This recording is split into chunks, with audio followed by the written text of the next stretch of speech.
नाही तुझा आधार.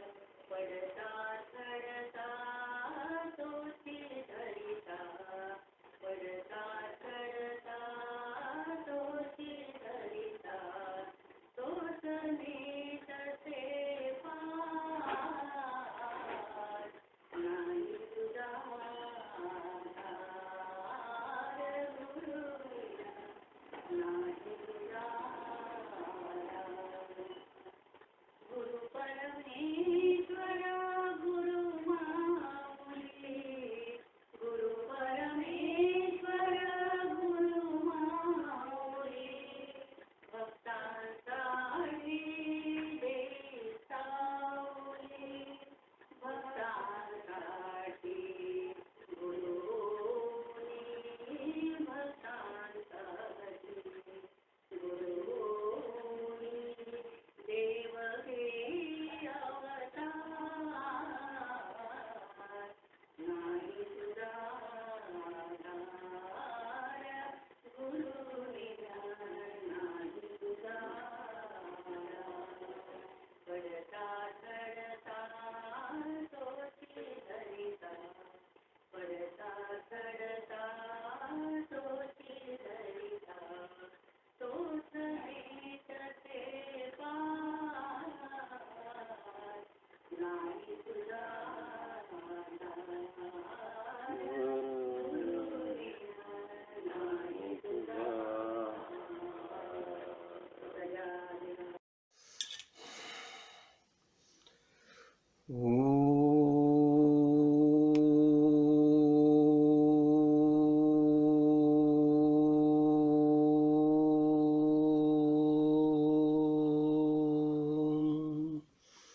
राजाधिराज सद्गुरुनाथ सिद्धरामेश्वर महाराज की जय. राजाधिराज सद्गुरुनाथ श्री भाऊ साहेब महाराज की जय. राजाधिराज सद्गुरुनाथ श्री काळ सिद्धेश्वर महाराज की जय. गुरुर्ब्रह्मा गुरुर्विष्णू गुरुर्देवो महेश्वरा, गुरु साक्षात परब्रह्म तस्मै श्री गुरुवे नमः. आज मार्गशीर्ष पौर्णिमा यानी दत्त भगवान दत्तात्रेय का जन्मदिन है. और ये दत्तात्रेय का जन्मदिन है तो ये दत्तगुरु हम देखते हैं ना कि गुरु परंपरा में श्रेष्ठ सर्वश्रेष्ठ ऐसे दत्तगुरु है. ये भूतल पर उन्होंने आज का दिन जन्म लिया है. तो मुझे लगा हमेशा जैसा ये पौर्णिमा में गुरुजी के साथ हमारा सत्संग चलता था, तो मैंने सोचा चलो आज आप सबके सामने यही दत्तात्रेय के बारे में कुछ बातें हो जाए, और वही बहाने अपना भी सत्संग का. और मैं बताता था ना, जब भी मैं प्रवचन करता था तो गुरुजी बाजू में बैठे थे, और मैं हमेशा महसूस करता था कि नहीं गुरुजी बाजू में बैठे हैं तो गुरुजी का जो अस्तित्व है उसमें एक अलग आनंद होता है. तो मैं बोला चलो आज का दिन ये आप सबके सामने दत्तात्रेय के बारे में कुछ बातें हो जाए. तो क्या हो गया देखिए, हमने इसके पहले हमने देखा था ना श्री महाभागवत महापुराण देखा था हमने, तो उसमें कुछ बातें हमने समझ ली थी. जो भक्ति देवी जो है, भक्ति जो भी उदास हो गई थी, और उसके दो बेटे जो है विवेक और वैराग्य, और उसी समय भक्ति देवी की मुलाकात नारद मुनि से होती है.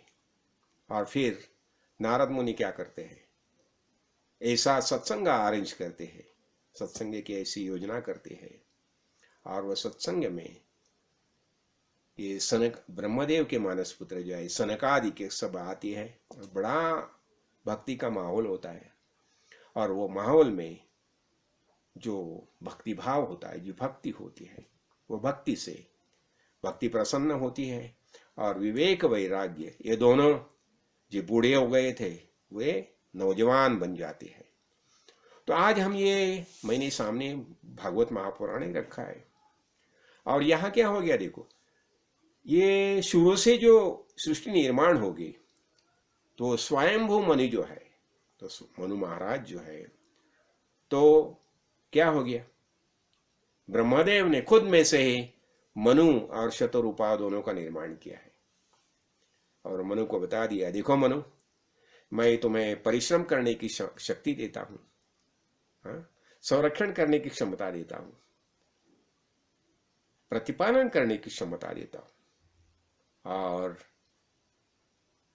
शतरूपा को बता दिया कि शतरूपा तुम श्री हो और तुम्हें माया, ममता, दया, करुणा, वात्सल्य, ये सब भाव मैं तुम्हें देता हूं।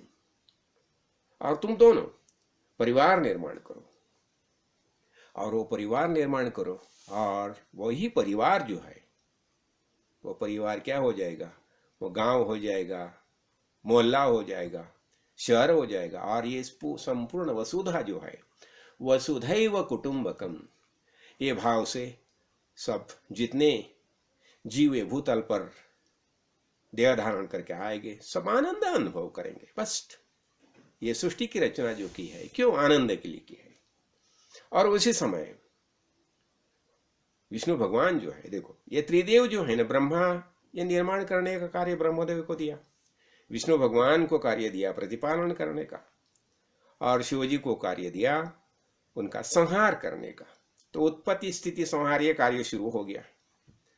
तो देखो अब ये सब जो कार्य चल रहा है, तो एक कार्य के लिए कोई ना कोई संविधान चाहिए, कोई ग्रंथ चाहिए, कुछ ये इसी जो गाइडलाइन जो है वो चाहिए। और ये संविधान का कार्य जो है, वो कार्य विष्णु भगवान ने क्या किया, तो उसने वेद की निर्मित की।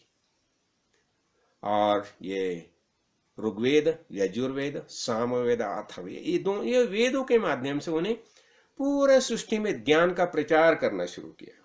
संविधान तो हमें जीना है तो कैसा जीना है, तो जीने के लिए कोई ना कोई मार्गदर्शन चाहिए, कैसा जीना, किसी तरीके से जीना।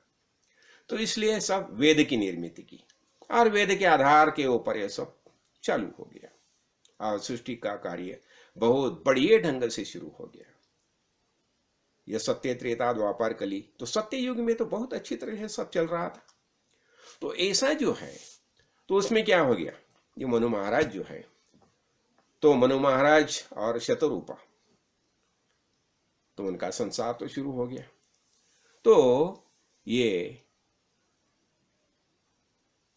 उन्हें 3 कन्याएं हो गई थी। तो उनमें क्या हो गया, आकुति, देवहूति और प्रसूति नाम से हो गए। और जो 2 पुत्र जो है, तो 2 पुत्र ऐसे है, तो ये प्रियवत और उत्तानपाद, ये 2 पुत्र, और ये 3 कन्याएं होगी। तो अभी क्या हो गया, हम अभी क्या है, खासकर हम अब दत्तात्रेय के बारे में हम देखने वाले हैं। तो ये देवहूति जो है, तो अभी देवहूति की ब्याह किससे साथ उसका ब्याह हो जाए, ये मनु महाराज को थोड़ी चिंता थी। तो मनु महाराज ने ब्रह्मदेव से पूछा कि पितामह आप बताइए कि ये देवहूति का ब्याह मैं किससे करूं। तो उन्होंने बता दिया, देखिए आप ऐसा कीजिए, आप कर्दम प्रजापति से उनका ब्याह कीजिए। तो जब भी ये कर्दम प्रजापति से उनका ब्याह हो गया, तो कर्दम प्रजापति बहुत तपस्वी थे, तो उन्होंने बता दिया, देखिए संतान होने के बाद मैं तपश्चर्या के लिए चला जाऊंगा। तो अभी देखिए क्या हो गया, उसी समय ये देवहूति और कर्दम प्रजापति, उन्हें पहली 9 कन्याएं होगी। हाँ, तो उनमें से अनुसया, कला, श्रद्धा, हविर्भू, ख्याति, शांति, अरुंधति, ये ऐसे 9 कन्याएं होगी। और अब ये बाद में क्या हो गया, ये आपने कर्दम प्रजापति बोले ठीक है, मैं तो अभी तपश्चर्या के लिए चला जाता हूं। तो अरुंधति ने, अपना देवहूति ने बता दिया, देखिए स्वामी आप सब चले जाएंगे, तो ये सब कन्या जो है उनका ब्याह मैं कैसे करूंगी। ठीक है, तो उसी समय क्या हो गया, ये ब्रह्मदेव ने तो 10 प्रजापति निर्माण किए थे, अत्रि, मरीचि, अंगिरा, पुलस्त्य, भृगु, अथर्वा, वशिष्ठ, नारद मुनि, ऐसे आदि ये क्या थे। तो क्या हो गया, ये पहली 9 कन्याएं, पहले 9 प्रजा 10 में से ये 9 प्रजापति जो है, वशिष्ठ, अत्रि, अंगिरा, तो उनके साथ ये 9 कन्या ब्याही गई, ब्याह हो गया उनके साथ। और बाद में क्या हो गया, अत्रि और अनुसया, ये दोनों ने क्या किया, वो दोनों ने भगवान की तपस्या की, बहुत बड़ी तपस्या की दोनों की। और वो तपस्या करने के बाद क्या हो गया, भगवान तो प्रसन्न हो गए। और उसी समय ये सब तपस्या होगी, तो उसी समय क्या हो गया, उन्होंने तपस्या की, ऐसी तपस्या की कि हमें भगवान जैसा पुत्र चाहिए, अभी आदि भगवान जैसा पुत्र चाहिए। ऐसा बताने के बाद क्या हो गया, वहां ये तीनों देव आ गए वहां। तो उसने पूछा, भगवान से पूछा कि मैंने तो जो जगत चालक भगवान जो है उसकी तपस्या की थी, और आप तीनों तो आ गए है। तो उन्होंने बता दिया, देखिए हम तो आपने जो तपस्या की है ना, वो तपस्या का हिसाब से हम यहां आए हैं। तो उन्होंने बता दिया कि हम त्रिदेव जो है, आपने जो तपस्या की, त्रिदेव की तपस्या की, तो इसलिए हम तीनों आ गए हैं। तो ठीक है, फिर वो तीनों का जो ये था, तो अत्रि और अनुसया, ये दोनों के तपस्या से भगवान तो प्रसन्न हो गए। और ऐसा बताया जाता है, भागवत में वर्णन आया है, उन्हें 100 साल तो ऐसी तपस्या की, हजारों साल तपस्या की है, कि सिर्फ वायु की उसने तपस्या की है, तो ऐसी तपस्या की। तो अभी ये दत्तात्रेय जो है, ये विष्णु भगवान का अवतार करके दत्तात्रेय जी जन्म हो गया है। सोम यानी चंद्र का जो जन्म हो गया है, वो ब्रह्मदेव की प्रसाद से हो गया है। और फिर शिव जी के प्रसाद से दुर्वासा का जन्म हो गया है। और ये सब जो है ना, अभी क्या है, हम हमेशा देखो, हम क्या कब बताते हैं, कभी कभी हम बताते हैं, अरे हाँ तुम्हारा ये वंश कौन सा, तुम्हारा घराना क्या है, घराना क्या है, हमारा वंश घराने के बारे में हम हमेशा बताते थे। और हम क्या करते हैं, हमने बहुत दीवारें खड़ी की है, और दीवारें खड़ी की है, और इसलिए हम बताते हैं ठीक है हमारा ये वंश है, हमारा ये वंश है, हमारी अनेक जाति में उसका विभाजन हो गया है। लेकिन वास्तव में हम सब कौन है, हम सब मनु महाराज जो है, मनु महाराज के हम वंशज है। देखो अभी ये अत्रि अनुसया है, उनके जो पुत्र जो है दत्तात्रेय, सोम और दुर्वासा है। फिर मरीचि और कला, ये दूसरी बेटी थी ना कला, उसका साथ ब्याह हो गया मरीचि के साथ। तो मरीचि और कला का बेटा है कश्यप। तो अभी कश्यप के बारे में जो हम देखते हैं ना, अभी देखो कौन पूछेगा ना, अरे तुम्हारा खानदान क्या है, वंश क्या है, तो हम गोत्र क्या है, गोत्र बताते हैं। देखो हम बोलते हैं नहीं हमारा कश्यप गोत्र है।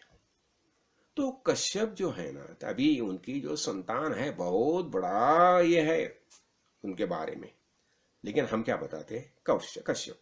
अभी देखो कश्यप जो है ना, कश्यप की ही ये थी ना दीति, अदिति, हाँ, तो देव, दानव और मानव जो है वो सब जो है ना वो कश्यप की संतान है। तो दीति, अदिति बोलेगा तो सब देव जो है अदिति के पुत्र है, हाँ? दीति सब जो असुर जो है दीति के पुत्र है, हाँ? तो ऐसे ही हम, इसलिए हम क्या बताते हैं, हमारा गोत्र क्या है, कश्यप गोत्र है, ठीक है। और फिर अंगिरा और श्रद्धा जो है उनका पुत्र कौन है, बृहस्पति, देवगुरु जो बृहस्पति है वो है अंगिरा, और श्रद्धा उनका बेटा है, ठीक है।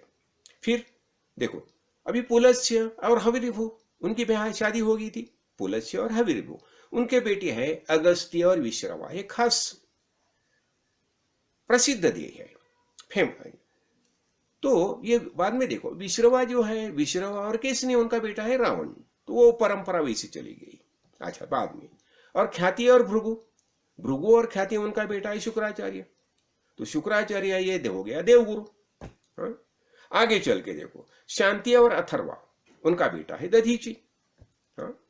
और फिर वशिष्ठ और अरुंधति उनके बेटे देखो, उनका शक्ति और 100 बेटे थे, उनके बारे में बताया जाता है। तो शक्ति जो है, तो शक्ति है यही। फिर आगे पराशर, ये परंपरा आए थे ना, पराशर और शक्ति का बेटा है पराशर, और पराशर का बेटा हमें पता है ये अपना महर्षि व्यास। अब वो वैसी वो परंपरा चली गई। तो ऐसा ये सब खानदान जो है हमारा खानदान, ये खानदान की शुरुआत कहाँ से होगी? मनु महाराज से। तो हम सब जो है ये किसके वंशज है? मनु महाराज के वंशज है। तो हमारा क्या ध्यान चाहिए? हम छोटे छोटे में बांटे जाते हैं ना, दीवारें खड़ी करती है, ये फलाना जाति का, ये फलाना जाति का, ये फलाना जाति का।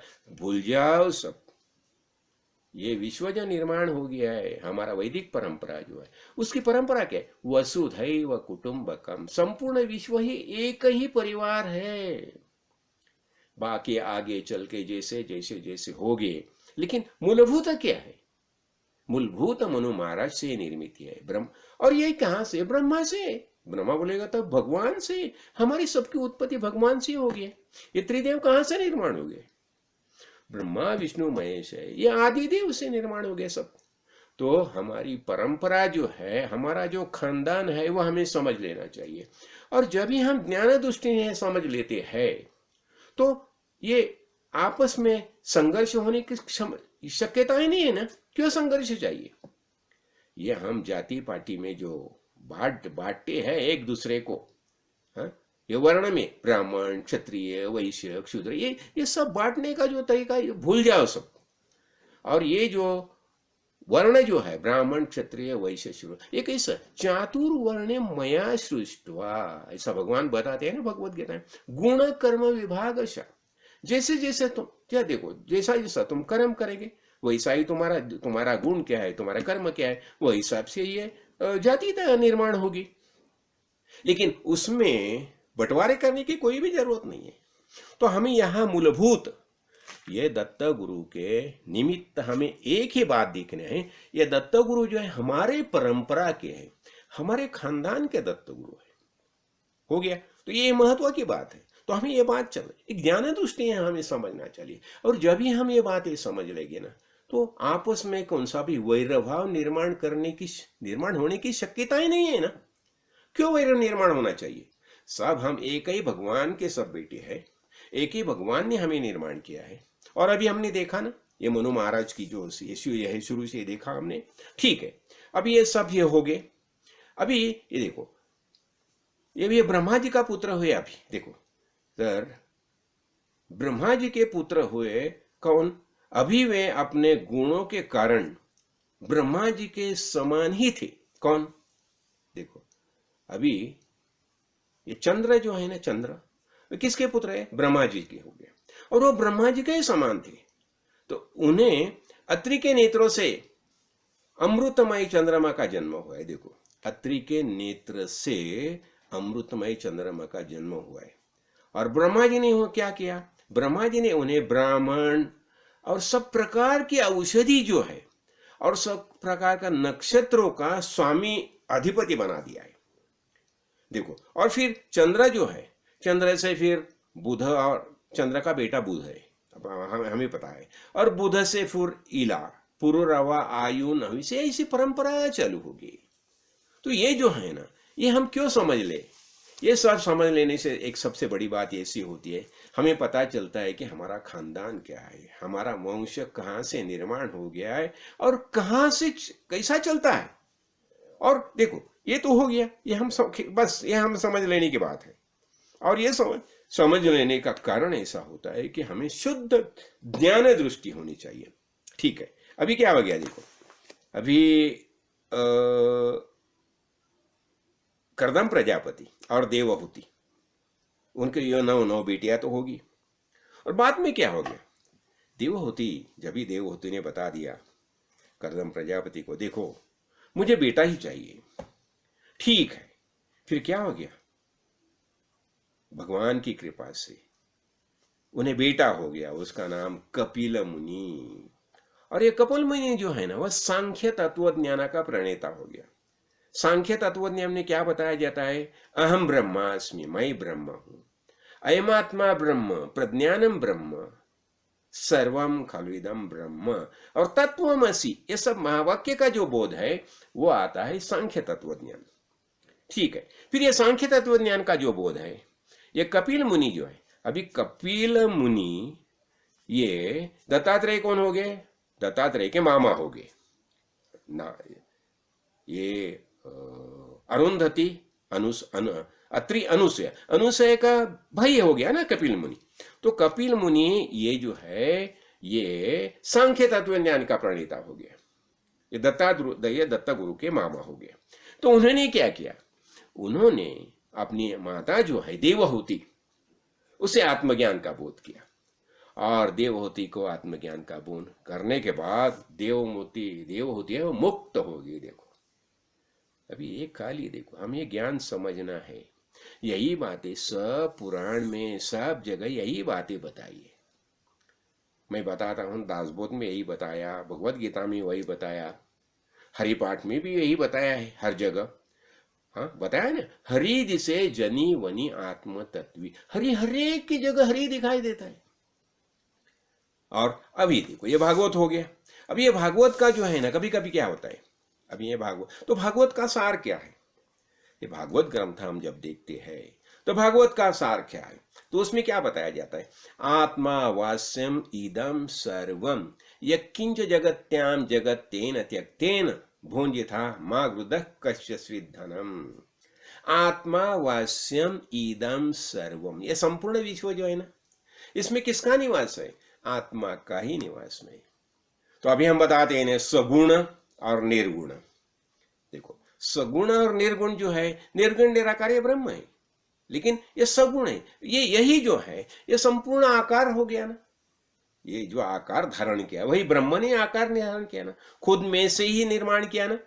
उसे क्या लगा? देखो अभी जब भी भगवान अकेला था तो भगवान को लगा नहीं मुझे खेलना है, मुझे क्रीड़ा करनी है, तो क्रीड़ा करनी है, खेलना है करके उन्होंने खुद में से संपूर्ण विश्व निर्माण किया। ब्रह्मा विष्णु महेश खुद में से निर्माण किया, हर एक को एक कार्य दे दिया, तुम उत्पत्ति करो, तुम उसका पालन करो और तुम संहार करो। तो ये सब भगवान का ही कार्य, ये चल रहा है, ये चल रहा है, ये विश्व की जो लीला है ये चल रही है।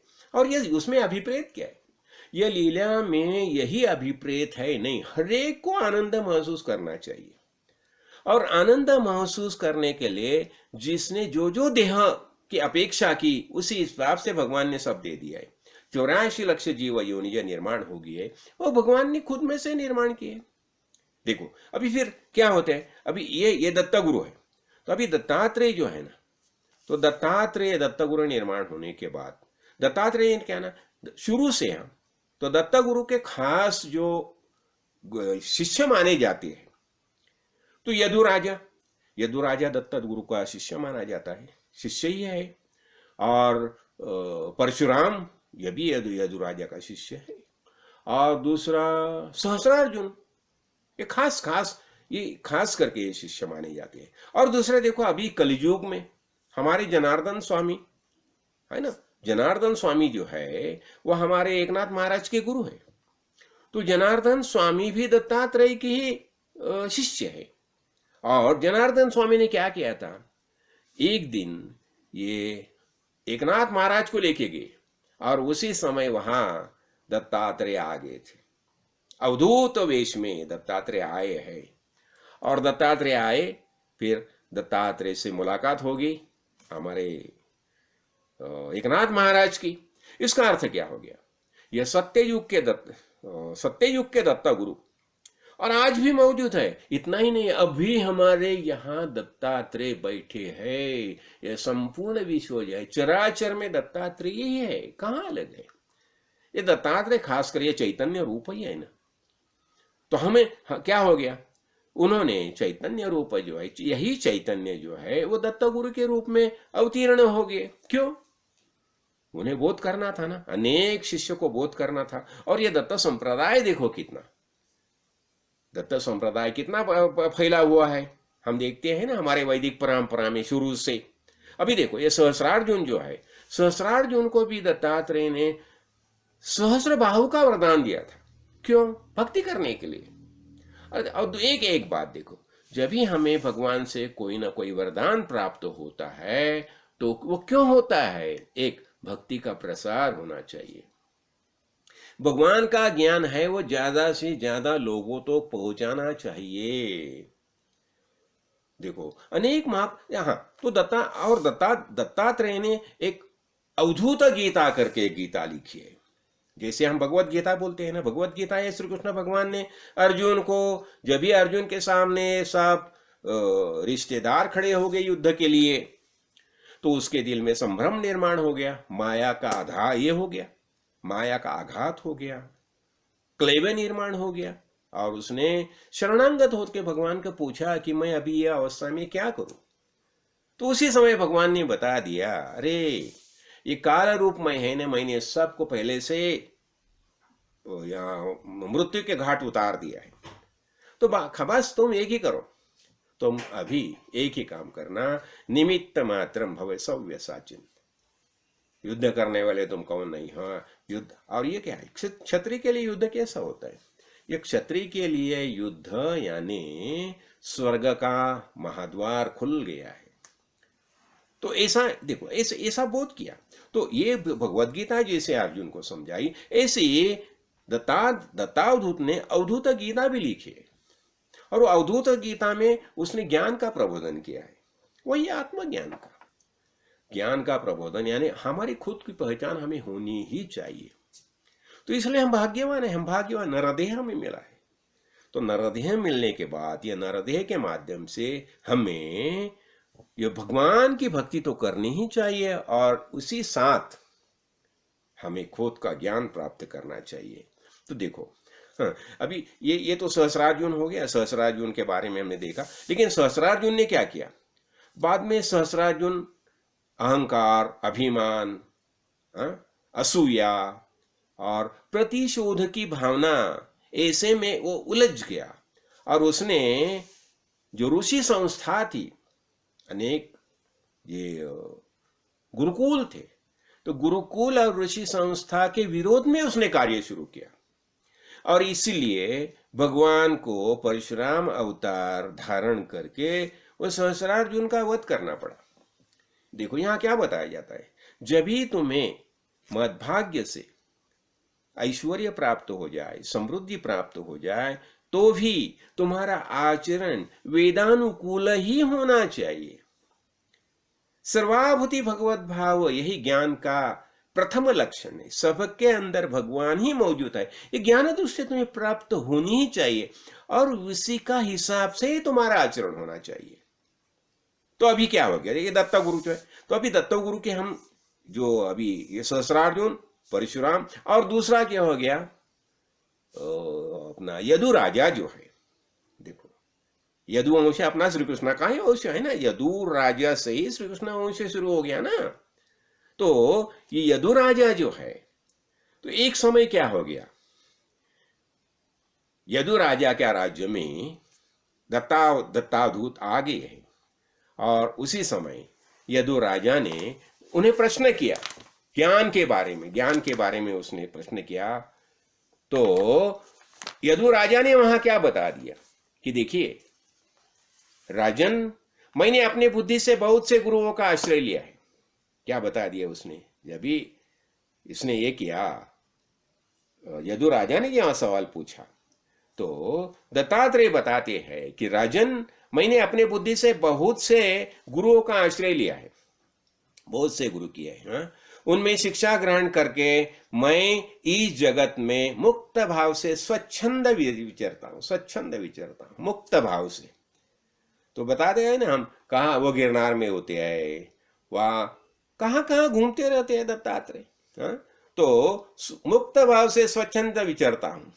तुम उन गुरु में के नाम और उनके ग्रहण की हुई शिक्षा सुनो, बताते हैं कि ठीक है। और दत्तात्रेय ने क्या किया, एक नहीं 24 गुरु किए, और वो 24 गुरु के बारे में बताते हैं कि ये सब के बारे में तुम सुन लो।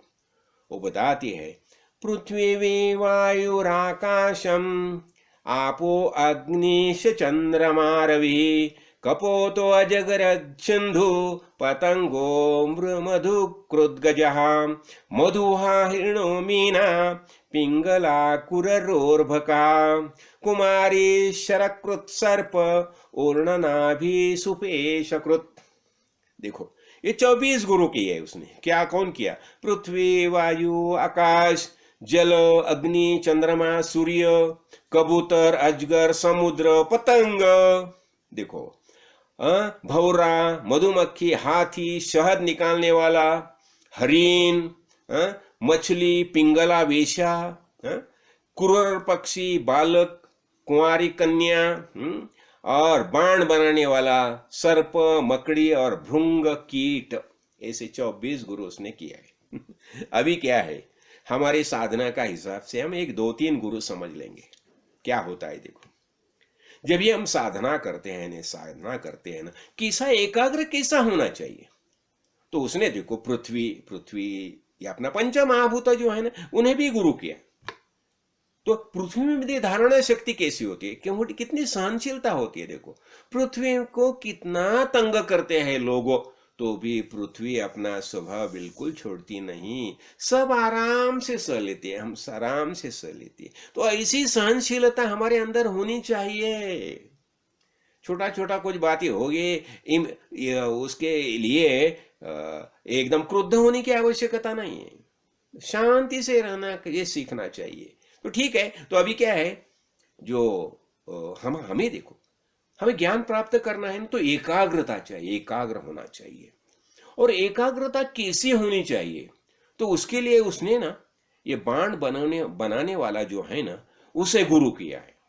देखो अभी ये 24 गुरु किया है ना, कि उसने क्या किया, गुणग्राही दृष्टि से हरेक से एक एक गुण ये लिया है, गुण चुन लिया है उसने, गुण चुन लिया है। तो अब ये बाण बनाता है ना, धनुष्य का जो बाण है, तो बाण बनाने वाला उसका जो ये ना उसे धार लगाता है ना, तो कैसा लगाता है। तो एक समय क्या हो गया, एक ऐसा बाण बनाने वाला बनाता था और वही रास्ते से राजा का अपना ये जुलूस निकल गया, राजा का जुलूस निकल गया, सब बड़ी धाम से आवाज विवाज करते करते, और बाद में एक वो जुलूस के पीछे एक आदमी आया और उसने उसे पूछा, ये जो बाण बनाने वाला है ना उससे पूछा, अरे भाई आपने यहां से राजा का जो जुलूस चला गया उसे देखा क्या? वो बोलते नहीं मैंने नहीं देखा। क्यों? वो जो बनाता था ना उसमें इतना मग्न था, वो राजा का जो ये था जुलूस चला गया वहां से, उसके ऊपर उसका ध्यान ही गया नहीं। तो इतनी एकाग्रता थी उसमें, देखो। और यहां भी यही बताया जाता है कि ये 24 गुरु की लक्षण जो है ना, वो सुनने के लिए यदु राजा ने क्या है, ये पूरा शरीर का कान बना दिया, इतना एकाग्र होके वो सुनता है। ये 24 गुरु के लक्षण जो है, जो ये बता रहे हैं दत्ता गुरु, ये इतनी एकाग्रता से वो सुनता है। तो और देखो उसने क्या किया, ये जो ये है ना मधुमक्खी है ना, मधुमक्खी देखो, मधुमक्खी को भौरा या मधुमक्खी है ना उसे भी गुरु बना दिया है। अब ये भौरा क्या करता है, देखो अनेक फूल है ना, कितने फूल है देखो, अलग अलग तरीके के फूल है। तो वो क्या करते हैं, हर एक फूल में जाता है और फूल में जाके वहां का बस मधु इकट्ठा करता है, बस बाकी कुछ नहीं है, बराबर उसमें से मधु लेता है। तो हमें क्या करना चाहिए, देखो उसमें दत्तात्रेय ने कौन सा गुण लिया, तो उन्होंने क्या बता दिया। अभी इतने ग्रंथ है, देखो यहाँ देखो, ये भगवत गीता है, महाभारत है, रामायण है, योग वासिष्ठ है, ये अनेक ग्रंथ जो है, विचार सागर है, विचार चंद्रमा है, ये अनेक जो ग्रंथ है। तो उसमें प्रवेश करके दत्ताधूत ने क्या किया, उनमें से खाली उसका सार ग्रहण किया। अभी हमने देखा ना भागवत का सार क्या है, आत्मा वास्यम इदम सर्वम। ये संपूर्ण विश्व जो है ना, वो इसमें आत्मा का निवास है, आत्मा मौजूद है, चैतन्य है, यही सार है ना। तो हमें क्या करना चाहिए? ये अनेक जो ग्रंथ जो है, तो अनेक ग्रंथ में प्रवेश करके उसमें से उसका सार क्या है वो हमें लेना चाहिए। जैसे मधुमक्खी लेती है, देखो वो हर एक फूल का जो मधु है, बस वो मधु ही लेती है ना, हर एक फूल पर विचरण करके उसमें से मधु इकट्ठा करती है। तो हमें भी जब भी हम ये भूतल पर ये वो करते हैं, हर जगह हमें ज्ञान दृष्टि से देखना चाहिए। देखो, और हाँ, इसके बारे में और मैं एक बात बताई थी, क्या है तो एक अपना एक शिष्य जाबाल, सत्यकाम जाबाल। अभी सत्यकाम जाबाल जब भी अपने गुरु के पास आया, और गुरु के पास आने के बाद गुरु ने क्या किया, गुरु ने उससे बता दिया कि ठीक है तुम भाई ऐसा करो, ये अपने 400 गौवे दिए उसके पास, और बता दिया कि ये लेके तुम जंगल में जाओ, और जब भी 1000 हो जाएंगे ना तो तुम वापिस आओ। तो ठीक है, ये सत्यकाम ने क्या किया, वो जंगल में गया सब गौवे लेके, और कुछ साल बीत गए, वो जंगल में उनके गौवे के साथ रहता था, सब उसका कारोबार चलता था। अभी जब ही 1000 हो गए तभी वह गुरु के पास आया, और जब ये गुरु ने देखा उसे, अरे बोला, अरे बेटा तुम तो मुझे तत्वज्ञानी जैसा लगते हो। क्या बोला, देखो उसको देखते ही उन्हें पहचान लिया, तुम मुझे तत्वज्ञानी जैसा लगते हो। तो उसने क्या बता दिया, गुरु जी देखो क्या हो गया, मैं अभी जंगल में घूमता था ना, तो हर एक जगह मैं देखता था, ज्ञान दृष्टि से देखता था, और ये मानवेतर जो अनेक थे लोग, मानवेतर जो जीव थे, और उन जीवों से मैंने ये सीख ली। और नहीं तो भी क्या होता है, आपके मुख से मुझे आप ज्ञान दीजिए। क्या होता है, जब तक गुरु के मुख से ज्ञान अर्जन नहीं होता तभी तक उसे पूर्णता नहीं प्राप्त होती।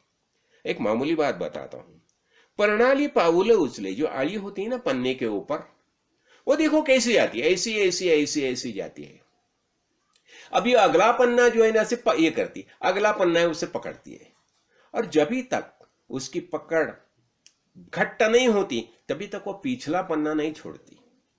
तो अगले पन्ने को जब भी उसका फिक्स होती है, पकड़ घट्ट होती है, तो ही पिछला पन्ना छोड़ी देती है। तो क्या बताया जाता है, प्रणाली पाउल उचले, जीव सृष्टि विवेके चाले। ये मामूली जीव जो है ना, वो भी उसमें भी विवेक है। देखो विवेक से चलते हैं, विवेक से चलते हैं, ज्ञान से चलते हैं। और हाँ, मनुष्य होके भी वैसा आचरण नहीं करेंगे तो हमें क्या बताएंगे, तो हमें क्या बोलना चाहिए। हम तो मनुष्य है, नरदेह धारण किया है, भगवान ने हमें नर दिए है, तो हमें शुद्ध ज्ञान प्राप्त करना ही चाहिए, और वो ज्ञान प्राप्त करके हमारी खुद की मुक्त स्थिति है उसकी अनुभूति लेनी चाहिए। हाँ, तो ये हो गया। और देखो और एक बात देखो, ये होता है ना, कुंवारी कन्या, देखो एक कुंवारी कन्या है, तो कन्या क्या होती है, उसकी शादी फिक्स हो गई है, और शादी फिक्स हो गई है, और शादी फिक्स हो गई करके उसके वहां के मेहमान घर में आए हैं, और ये घर में अकेली है। तो उसे लगा कि अब ये मेहमान तो आए हैं, तो उन्हें कुछ ना कुछ जलपान तो करना चाहिए, कुछ ना कुछ बनाना चाहिए। तो उन्हें जलपान करने के लिए वो कुछ ना कुछ बनाती थी। तो वो बनाने के लिए पीसना शुरू किया उसने। तो उसके हाथ में बेंगल थे, जो हाथ में बेंगल थे ना, उसका आवाज आने लगा। तो उसे लगा कि नहीं, ये ऐसा आवाज आना ठीक नहीं है ना। तो उसने क्या किया, हाथ में से बेंगल निकालना शुरू किया, और बस खाली 2 ही बेंगल रख दिए, दोनों हाथ में 2-2 बेंगल रख दिए, तो भी आवाज आता था।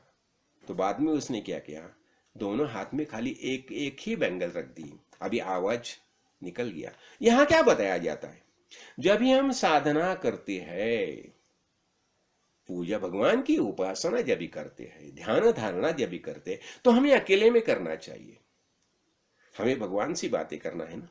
तो जब भी हम भगवान से बातें करते हैं तो हमें अकेले में ही करना चाहिए, वहां और दूसरा कोई भी मौजूद नहीं रहना चाहिए, बस खाली भगवान और मैं। जब भी हम गुरु जी से बात करते हैं, बस मेरे गुरु जी और मैं, इससे क्या होता है, हमारी उससे साधना होती है, हमारा निश्चय होता है, एकांत होता है। देख, एकाग्र और अनेकाग्र, हमारा मन जो है ना, मन कैसा है, मन ये वायु स्वरूप का मन है, तो मन को हमें एकाग्र करना चाहिए। तो एकाग्र करना चाहिए, इसलिए हमें क्या करना चाहिए, इसलिए हमें हर दिन एकांत में, गुरुजी बताते थे, कम से कम आधा घंटा तो ध्यान धारणा करनी चाहिए। इससे क्या होता है, देखो हमारे इसमें 3 दोष होते हैं, मल, विक्षेप और आवरण दोष। अतः मल दोष का अर्थ क्या हो गया, मल हो गया पाप, पाप मल अर्थ हो गया पाप। तो पाप का परिमार्जन हमें कैसा करना चाहिए, हमें शुद्ध कर्म करने चाहिए, जिसे वेद में बताए हैं। तो शुद्ध कर्म करके हम ये पाप का परिमार्जन कर सकते हैं। तो ये कार्य हमें ही करना चाहिए, मल। और दूसरा क्या, विक्षेप। विक्षेप क्या हो गया, चांचल्य, मन का चांचल्य। मन यहां है, अनेक जगह मन घूमता रहता है ना, अनेकाग्र होता है ना, तो हमें मन को एकाग्र करना चाहिए। और एकाग्र करना होगा तो क्या करना चाहिए, बस हमें एक ही सदगुरु का ही ध्यान करना चाहिए, तो मन एकाग्र हो जाएगा। हमने देखा ना अभी सूर्य किरण में अग्नि है, लेकिन वो अग्नि कागज को जला सकता है क्या, देखिए ये कितने सूर्य किरण की अग्नि है, देखो है ना, जला सकता है कागज का, नहीं। क्यों नहीं जला सकता, वो अनेकाग्र है, बिखर गया है। तो जो बिखर गया है हमें एकाग्र करना चाहिए। तो एकाग्र करने के लिए समझो हम भिंगल से ये करते हैं ना, भिंगल लिया और भिंगे में से जब ये करते हैं तो वो कागज जलता है, क्यों, वो एकाग्र हो गए। तो ऐसा ही हमें हमारा मन एकाग्र करना चाहिए। तो ये जो गुण जो है, तो ये कुमारी जो है ना, ये कुमारी से, ये देवतावधूत ने ये गुण कुमारी से लिया है। तो क्या करना चाहिए, हमें ध्यान धारणा करनी चाहिए, तो हमें एकाग्र रहना चाहिए। तो एकाग्र रहने का जो गुण जो है वो दत्तावधूत ने खुद कहां से लिया, ये कुमारी के से लिया। देखो और एक और एक बताया जाता है ना, ये मकड़ी के बारे में देखो एक बताया जाता है। तो वहां से क्या गुण लिया उसने, ये मकड़ी क्या करती है, देखो खुद में से पूरा जाल बनाती है, ये जो बनाती है ना, ये सब जाल कहां से बने, खुद में से बनाती है। और उसके ऊपर वो उसका वो जो करती है, जो कुछ खेल बील है उसका चलता रहता है। हाँ? और बाद में क्या होता है, ये जो है ये पूरा निर्माण किया, खुद में से निर्माण किया। हाँ? और वो खुद ही गिरंकृत करती है। तो इससे क्या हो गया, हमने पूरा विश्व जो हमारी कल्पना से जब निर्माण करते, पूरे जगत जो है ना, कहां से निर्माण हो गया, हमने हमारे मन से ही निर्माण किया ना। हमारे मन का स्वभाव कैसा है, मन का स्वभाव जो है ना, अनेक निर्मिति करता रहता है, ये करो वो करो, घूमता रहता है, कल्पना जिसे पता नहीं, अनेक प्रकार की कल्पना हम निर्माण करते हैं। हम अनेक प्रकार के कल्पना से हम ये संपूर्ण पूरा जगत निर्माण करते हैं। अब ये निर्माण किए है तो हमें क्या है, हमें जब भी हमारे मूल स्वरूप में जाना है तो ये सब भूलना चाहिए ना। हाँ, तो क्या बताया जाता है, यहां देखो एक बात ऐसी होती है, ये स्वप्न है, स्वप्न हम सब देखते हैं ना, ये सब स्वप्न है। इसलिए बताया जाता है ना, भ्रमेण अहम भ्रमेण त्वम भ्रमेण उपासका जना भ्रमेण ईश्वर भावत्वम भ्रम मूलम इदम जगत। देखो मैं ये भ्रम हो गया, मैं कौन हूं, वास्तव में सच्चिदानंद स्वरूप आत्मा मैं हूं। चिदानंद रूप शिवोहम शिवोहम, चिदानंद रूप शिवोहम शिवोहम। कौन है मैं, ये हमें तो क्या है, मैं ये भ्रम है अहम, और तुम भ्रमेण अहम भ्रमेण तुम ये भी भ्रम हो गया। ये संपूर्ण उपासना के ये भी भ्रम ही हो गया। और ईश्वर भाव क्या, ईश्वर भाव भी भ्रम है। और ये संपूर्ण जग क्या है, संपूर्ण जग ये भ्रम ही है, स्वप्न ही है, वास्तव में उसे अस्तित्व नहीं है। इसलिए बताया जाता है ब्रह्म सत्यम जगन मिथ्या, ये संपूर्ण जग क्या है, ब्रह्म करके सत्य है, और उसे तुम जग बोलेगा तो वो भ्रम है, स्वप्न के जैसा भ्रम है। तो ये क्या हो गया, तो ये और देखो अभी इसे ये हो गया, और हमने एक देखा ना, और क्या है ये पतंग जो है, पतंग देखो, पतंग के बदले हम यही देखो, या क्या हो गया, ये कुरर पक्षी है, कुरर पक्षी, तो उसे भी उसने गुरु किया है। देखो कैसा गुरु किया, वो क्या हो गया, उसे एक मछली का एक अन्न का एक पिए मिला, समझाना, अन्न मिल गया खाने का चीज, उसने वो पकड़ लिया और वो भागने लगा, आकाश में उड़ता है, तो उसके पीछे सब कुरर पक्षी लग गए, सब लग गए और उसे टोचने लगे, और उसे लगा अरे बाप रे क्या है, तो उसके मुंह में क्या था, वो ये था खाने का पीस, हाँ, अन्न था, तो अन्न का टुकड़ा मिला था, वो उस मुख में था। अभी उसके लिए सब पंछी जो है उसके पीछे लगे, उन्हें कुछ नहीं मिला था, इसे तो मिला था, और ये उसके पीछे से टोचने लगे। फिर उसने क्या किया, वो मुख जो पीस था ना, उसमें अन्न का जो भाग था वो नीचे गिरा दिया, तो सब पक्षी वो जो पीस था उसके पीछे चले गए, जो टुकड़ा था, अन्न का टुकड़ा था ना, उसके पीछे चले गए, और उसकी छुटकारा होगी। तो दत्तात्रेय ने उसे क्या किया, जो अपरिग्रह बताया जाता है ना, अपरिग्रह नहीं, कुछ नहीं, जमा करने का ही नहीं ना, तो इसलिए वेद में बताया ना, सत्य अहिंसा अस्तेय अपरिग्रह, तो परिग्रह से यह बंधन आता है। जो अपरिग्रह छोड़ दिया, सब छूट गई, वो सब जो उसके पीछे जो सब पड़े थे उसको छोड़ के दूसरे जगह चले गए। तो ऐसा जो भाग है, तो हमें भी क्या करना चाहिए, हमें जीने के लिए कितना लगता है, तो वही हिसाब से हमें लेना चाहिए। हो गया ना, तो यहां से हम क्या देखा, यहाँ तो ठीक है, हम 3-4 गुरु समझ लिए, बाकी तो अनेक प्रवचन में हमने ये तो समझ लिए हैं। तो ये दत्तात्रेय ने क्या किया, ये अनेक जो गुरु है ऐसे उनमें से उसने गुण उठा लिया, गुण लिया। वो अच्छा जो गुण है, सद्गुण का हमेशा स्वीकार ही करना चाहिए।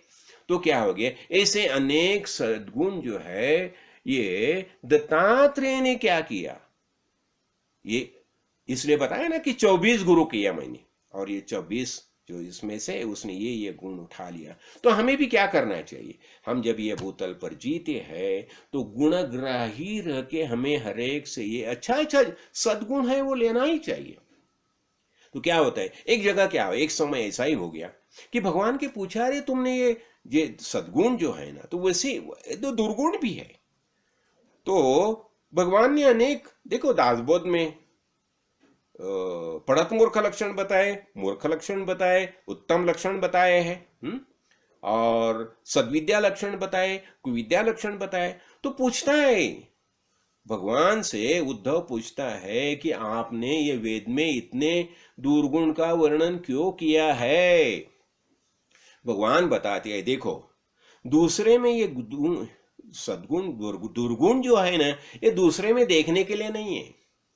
तुम्हारे अंदर यदि ये दुर्गुण है तो उसे दूर करो, मुक्त हो जाओ, उससे मुक्त हो जाओ, छोड़ दो, और सद्गुण ग्राही रह के सद्गुण का ये करो, क्या सद्गुण संभालो, सद्गुण का अर्जन करो, सद्गुणों का अर्जन करो। और सद्गुणों का अर्जन करने के लिए मैंने ये दुर्गुण का वर्णन किया है।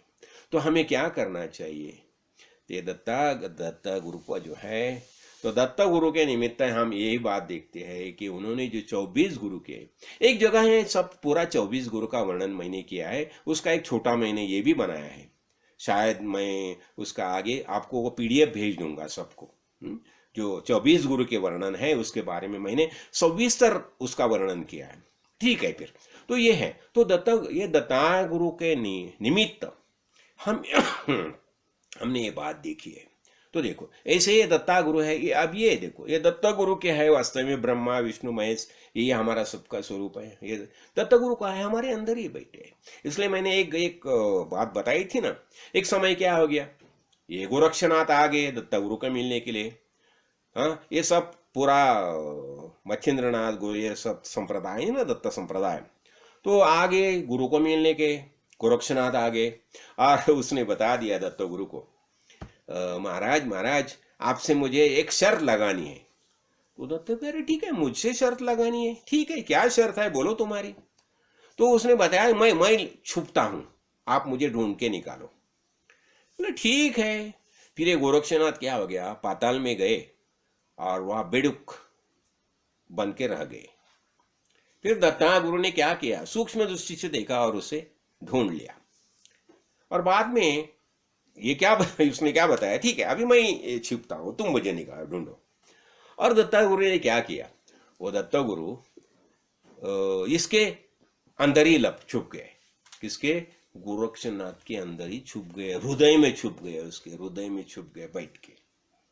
और ये ढूंढता है पूरा जग संपूर्ण विश्व ढूंढ गया, कहा भी उनका पता नहीं चला।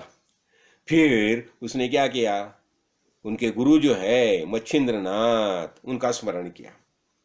अभी उनका स्मरण किया तो वहां मच्छिंद्रनाथ आ गए और उसने पूछा, अरे क्यों मुझे, मेरी याद क्यों मुझे बुलाया। बोलते नहीं गुरुजी ऐसा ऐसा हो गया, मैंने अपने दत्त गुरु से शर्त लगाई और अभी वो मुझे मिलते ही नहीं है, अभी मैं क्या करूं। तो उसने बता दिया, देखो अरे जो गुरु है वो गुरु ही है ना, तो उनके साथ क्या शर्त लगाते हो। तो उसके बारे में हमने एक बात देखा था ना, सर्वदेवमय गुरु न मर्त्य बुद्धि असूयेत, आचार्यान मां विजानियान नावमन्येत करहिचित्, न मर्त्य बुद्धि असूयेत सर्वदेवमयो गुरु। जो आचार्य हैं वास्तविक में मैं ही हूं,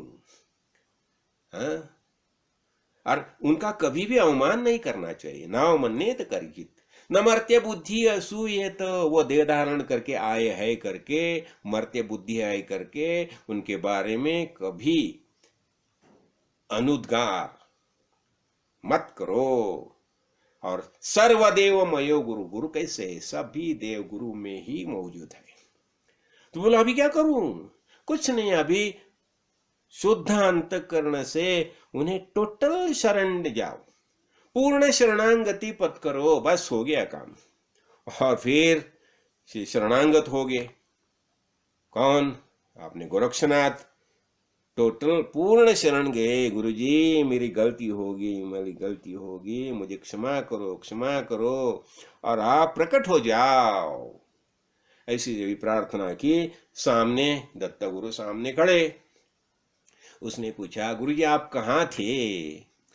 तो उन्होंने बता दिया, अरे तू पूरा सब जगत में सब जगह घूमता रहा, लेकिन अंदर ही ढूंढने के लिए भूल गया। तो हमें क्या करना चाहिए। बोला मैं तुम्हारे अंदर ही बैठा था। मैं कहा हूं, मैं तुम्हारे अंदर ही चैतन्य रूप से जो है वही मैं वास्तविक हूं, निर्गुण निराकार ऐसा मैं, मेरा अस्तित्व जो है वो तुम्हारे अंदर ही मौजूद है, कहां ढूंढते हो मुझे। तो इसलिए इससे क्या पता चलता है, हम भगवान को ढूंढते, यहाँ घूमते वहां घूमते, अरे कहाँ जा रहे हैं, मैं पिठापुर जा रहा हूं, क्यों, करवीर जा रहा हूं, क्यों, भगवान को ढूंढने के लिए। मैं काशी जा रहा हूं, वाराणसी जा हूं, चारधाम जा रहा हूं, क्यों, मुझे ढूंढने के लिए। लेकिन हम खुद अंदर ही ढूंढने के लिए भूलते हैं। इसलिए हम एक ही बात समझेंगे, बहुत समय हो गया ना, तो भी देखिए एक ही बात मैं बताता हूं, हमें एक ही बात समझनी चाहिए कि भगवान बाहर कहाँ नहीं है, हमारे अंदर ही मौजूद है। निर्गुण निराकार जो भगवान है, सगुण साकार, यह सब पूरा दुनिया दिखाई देता है ना, ये सगुण साकार है। और निर्गुण निराकार जो हमारे अंदर ही चैतन्य रूप से वही मौजूद है। तो संपूर्ण विश्व क्या है, तो अभी हम यहाँ महत्वपूर्ण बात क्या देखी, ये संपूर्ण विश्व जो है एकमेव चैतन्य है। इसलिए हमें क्या करना चाहिए, हमें देखो तो भी एक बात कभी नहीं भूलना चाहिए। जैसा देखो ना, सहस्रार्जुन, दत्तगुरु ने उसे ये दिया ना, वरदान दिया था ना, सहस्र भाव का वरदान दिया था ना, लेकिन कैसा हो गया, आक्रांता हो गया, अहम भाव अहंकार इसे उसमें से जो असुरी शक्ति, असुर बाहर नहीं है, असुर हमारे अंदर ही रहता है। तो अहम भाव, अहंकार, असूया, प्रतिशोध की भावना, इसके कारण उसमें असुर निर्माण हो गया, असुर जागृत हो गया। तो ऐसे ही हमारे ऊपर भी बहुत आक्रांता कहां कहां से आती है और हमारे ऊपर आक्रमण करने का प्रयत्न करते हैं। तो उनके लिए हमारे क्या करना चाहिए? हमें संरक्षण करने की क्षमता हमें होनी ही चाहिए, तो ही हम आक्रांता का विरोध कर सकते हैं। क्यों? आज कलयुग में हर हर जगह आक्रांता दिखाई देते हैं। इसलिए देखो ना, शिवाजी महाराज बताया जाता है ना, जहां औरंगजेब निर्माण होता है वहां शिवाजी महाराज निर्माण होता है। तो क्या हमें जहां आक्रांता आती है तो वहां संरक्षण करने के लिए हम में से ही शहादत के लिए सैन्य निर्माण होनी चाहिए। तो इसलिए हमें क्या करना चाहिए? हमें सबको बहुत सावधानी से जीना चाहिए। मैं आत्मा हूं, यही हमारा सबका निश्चय होना चाहिए। इसलिए मैं एक ही बात बताता हूं, चिदानंद रूप शिवोहम शिवोहम, चिदानंद रूप शिवोहम शिवोहम, अहम निर्विकल्पे निराकार रूपे, विभूत्वाच सर्वत्र सर्वेन्द्रियाणां, न चासंगतं नैव मुक्तिर्न मेया, चिदानंद रूप शिवोहम शिवोहम। तो हम कौन है? हम शिव स्वरूप परमेश्वर परमात्मा वास्तविक हमारे अंदर ही मौजूद है। तो यही दृष्टि से हमें जीना चाहिए और उसी समय हमें यह भी देखना चाहिए कि कोई भी आके हमारे ऊपर आक्रमण नहीं करना चाहिए। जो जो आक्रांता आएगा तो उसी समय, जैसा बताया ना मनु महाराज ने, मनु महाराज को ब्रह्मदेव ने बताया ना, तो मैं संरक्षण करने की क्षमता देता हूँ, प्रतिपालन करने की क्षमता देता हूँ। तो ऐसा ही हमारे अंदर पर संरक्षण करने की क्षमता होनी ही चाहिए। और हमारा जो धर्म है, धर्म के बारे में हमें हमेशा सावधानी से रहना चाहिए। और हमारा धर्म क्या है? सर्वाभूति भगवत भाव, यही ज्ञान का मुख्य लक्षण है। हर एक के अंदर भगवान मौजूद है, तो हमें यही आनंद से जीना है। तो ये दत्तगुरु दत्तात्रेय के निमित्त हमने ये बातें देखी है।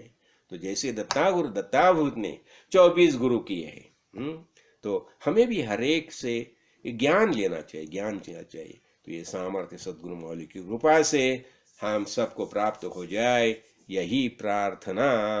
राजाधिराज सद्गुरुनाथ सिद्धरामेश्वर महाराज की जय। राजाधिराज सद्गुरुनाथ श्री भाऊ साहेब महाराज की जय। राजाधिराज सद्गुरुनाथ श्री काड़ सिद्धेश्वर महाराज की जय।